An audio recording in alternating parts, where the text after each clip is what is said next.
Hello दोस्तों, बोनजूर। मेरा नाम है अविनाश और आप लोगों का फिर से स्वागत है लर्न फ्रेंच विद अवी में। तो दोस्तों, आज हम एक नया टॉपिक स्टार्ट करने वाले हैं, ले प्रोनो रेलाटिव। तो जैसा कि आप लोग देख रहे हैं कि ये एक तरह का प्रोनाउन है। Relative pronoun is also a kind of pronoun. और हम जानते हैं कि प्रोनाउन जो होता है वो एक नाउन को रिप्लेस करता है, ठीक है। लेकिन रिलेटिव प्रोनाउन सिर्फ नाउन को नहीं रिप्लेस करता है, ये किसी दूसरे प्रोनाउन को, अनदर प्रोनाउन को भी ये रिप्लेस कर सकता है। अनदर प्रोनाउन को भी रिप्लेस कर सकता है, या किसी एक प्रोपोजिशन को भी रिप्लेस कर सकता है। मतलब किसी एक सेंटेंस या किसी एक प्रोपोजिशन को भी ये रिलेटिव प्रोनाउन जो है वो रिप्लेस कर सकता है। तो हम वन बाय वन इन सारी चीज़ों के डिटेल्स में जाएंगे कि कैसे करता है, क्या करता है। हम इन सारी चीज़ों को समझने की कोशिश करेंगे। बट फॉर द मोमेंट तो हम यही जानते हैं कि रिलेटिव प्रोनाउन एक तरह का प्रोनाउन होता है जो इन तीनों चीज़ों को रिप्लेस कर सकता है। ये तो हुआ प्रोनाउन का सिग्निफिकेंस, और दूसरा सिग्निफिकेंस है रिलेटिव वर्ड का। तो रिलेटिव वर्ड से अपने आप में ही क्लियर हो रहा है कि ये किसी तरीके का रिलेशन करता है। तो एक्चुअली में होता यह है कि प्रोनो रिलेटिव को हम यूज़ करते हैं कि दो इंडिपेंडेंट फ्रेज़ हों, फ्रेज़ ए और फ्रेज़ बी, और हम इन दोनों को जोड़ दें, इन दोनों का रिलेशन हो जाए, और इन दोनों को जोड़ने के बाद एक नया फ्रेज़ बने, फ्रेज़ सी। तो ये एक प्रोनो रिलेटिव की मदद से हम कर सकते हैं कि एक इंडिपेंडेंट फ्रेज़ है, फ्रेज़ वन, फ्रेज़ ए और phrase B, and by using the pronoun relative we can make a new phrase. एक नए फ्रेज़ को हम बना सकते हैं जो कि दोनों का कॉम्बिनेशन होगा, ठीक है।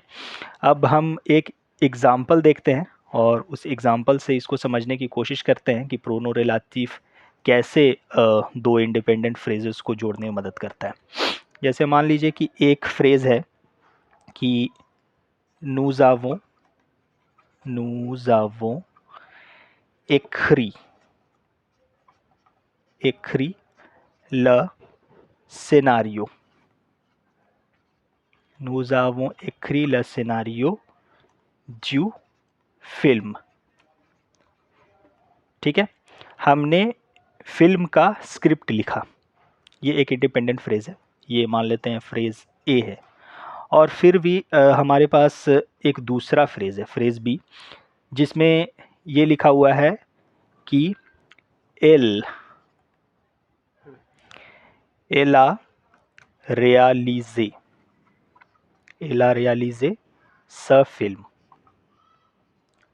ठीक है। दो इंडिपेंडेंट फ्रेज हैं, nous avons écrit le scénario du film, और एक है एला रेalize स फिल्म। अब इसमें आप देख रहे होगे कि जो नाउन है फिल्म, ये दोनों ही सेंटेंसेस में एक कॉमन नाउन है, ठीक है। और अगर हम इस सेंटेंस ए और इस सेंटेंस बी को जोड़ करके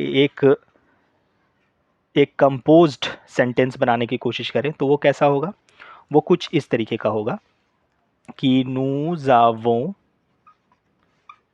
avons écrit le scénario du film qu'elle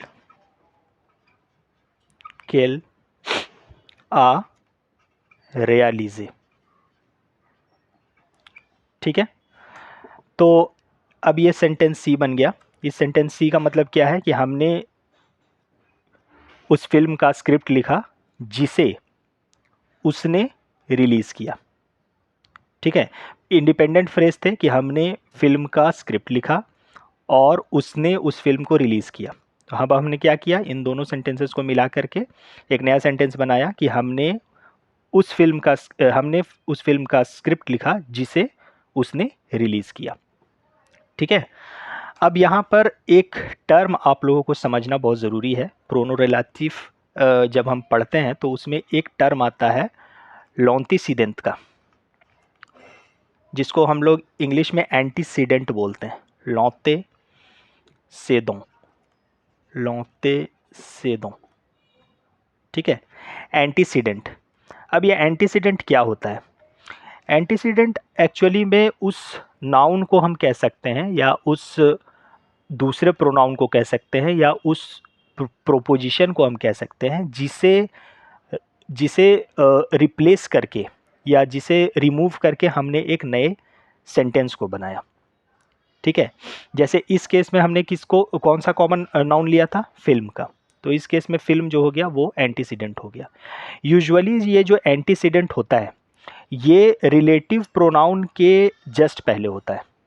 ठीक है, यूजुअली ये रिलेटिव प्रोनाउन के जस्ट पहले होता है, लेकिन कुछ कुछ सिनेरियो हो सकते हैं जिसमें एंटीसीडेंट और रिलेटिव प्रोनाउन के बीच में कोई दूसरा वर्ड आ जाए।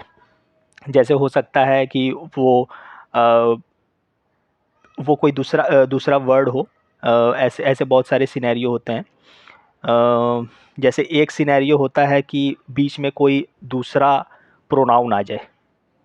ठीक है, या कोई कॉम्प्लीमेंट आ जाए, नाउन का कॉम्प्लीमेंट आ जाए। ठीक है, तो उस केस में हम क्या होता है कि जो रिलेटिव प्रोनाउन होता है वो अपने एंटीसीडेंट से थोड़ा सा दूर हो जाता है, लेकिन यूजुअली क्या होता है कि ये रिलेटिव प्रोनाउन के जस्ट पहले होता है ये एंटीसीडेंट। ठीक है, अब ये एंटीसीडेंट काफ़ी महत्वपूर्ण होता है क्योंकि इस एंटीसीडेंट के बेसिस पे ही हम ये पता लगा सकते हैं कि जो हमारा रिलेटिव प्रोनाउन है, इस रिलेटिव प्रोनाउन का ये क्या हो सकता है, जेंडर क्या होगा। ठीक है, इस बेसिस पे हम ये करते हैं। अब हम कुछ और एग्जांपल्स इसको देखने की कोशिश करते हैं। कुछ और एग्जांपल्स की मदद से हम इस एंटीसीडेंट और इस रिलेटिव प्रोनाउन को समझने की कोशिश करते हैं।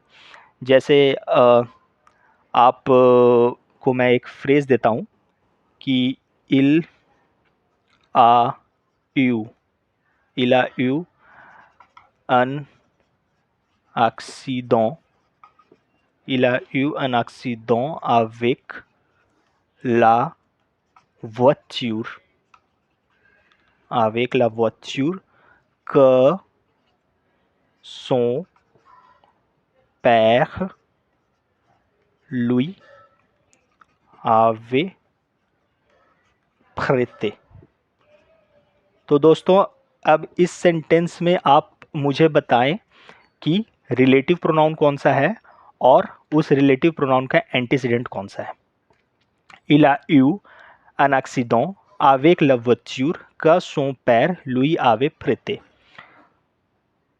उसका उस कार के साथ एक्सीडेंट हो गया जिसे उसके पिताजी ने उसे चलाने के लिए दिया था। प्रेते मतलब होता है टू लेंड। ठीक है, मतलब ये कार उसकी नहीं थी, उसने अपने पिताजी से उसे लिया था कुछ समय के लिए, पर उस कार के साथ उसका एक्सीडेंट हो गया।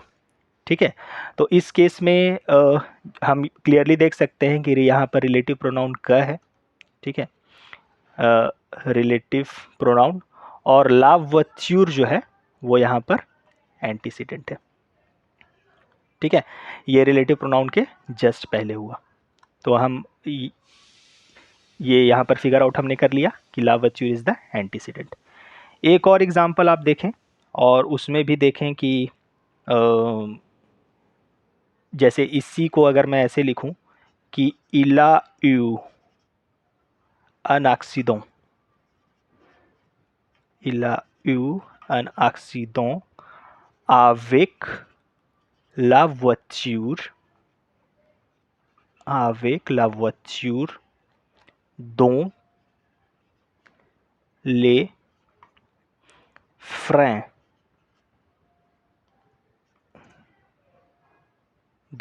freins étaient cassés। ठीक है, il a eu un accident avec la voiture dont les freins étaient cassés। उसका उस कार के साथ एक्सीडेंट हो गया, उस वाहन के साथ एक्सीडेंट हो गया जिसके ब्रेक जो है वो टूटे हुए थे या जिसके ब्रेक फेल थे। ठीक है, तो क्या आप फिगर आउट कर पा रहे हैं कि इस वाले एग्जांपल में रिलेटिव प्रोनाउन कौन सा होगा और एंटीसीडेंट कौन सा होगा। यहाँ पर रिलेटिव प्रोनाउन दोनों है। ठीक है, और इस केस में भी इसके जस्ट पहले क्या है, ला वच्यूर, यहाँ पर ये एंटीसीडेंट का रोल प्ले कर रहा है। ठीक है। तो दोस्तों ये था ये मैंने आपको एक मोटा मोटा ओवरव्यू दिया है कि रिलेटिव प्रोनाउन क्या होता है और रिलेटिव प्रोनाउन को हम किस तरीके से सेंटेंस में यूज़ करते हैं। एक बहुत ही इंपॉर्टेंट कंसेप्ट एंटीसीडेंट का कंसेप्ट मैंने आपको समझाया, जिसे ध्यान में रखने की बहुत ज़रूरत है। और इसके आगे के कंटिन्यूएशन हम अगले वीडियो में करेंगे। So see you all guys in the next video. आ बियंतो।